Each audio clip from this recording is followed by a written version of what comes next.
In his last action as commander-in-chief, President Trump granted 73 pardons and commuted all or part of the sentence of 70 additional people. The latest batch of names released by the White House included one with ties to East Tennessee. WATE 6 on your side reporter Madison Keevy sat down with the CEO of a foundation dreamed up during a 5-year sentence in a Kentucky federal prison. That's how I got to where I'm at, for sure. This story of redemption hasn't always been easy. I was 21 years old when I went into prison. I was 28 when I was released.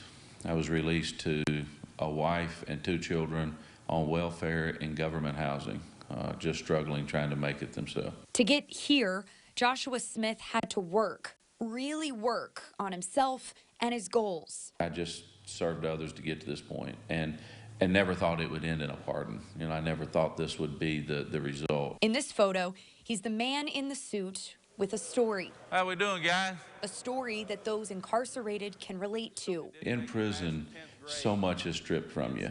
And so when you lose that, it creates in you a drive to have more. Now, unfortunately, the entire time is that voice and the voice of many others saying that it can't happen. Smith was convicted of a drug conspiracy charge when he was 21. He served a 5-year sentence in federal prison. And when he got out, he didn't have the luxury to forget it ever happened. What does a pardon now allow you to do? I've never voted in one election.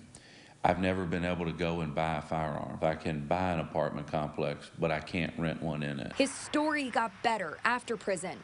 He built a business, Master Service Companies.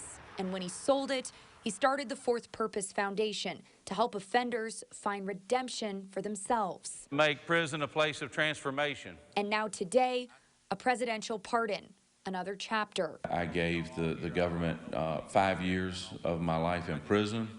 After that was on a supervised release time. But we as a society have to get to a place where there's a finishment of payment. You know, it can't be the rest of your life for a nonviolent drug crime. So yes, this story hasn't always been easy. Smith says the pardon won't change all that much about his life, but it's a testimony that the hard stuff was worth it. Reporting in Knoxville, Madison Keevy, WATE 6 on your side.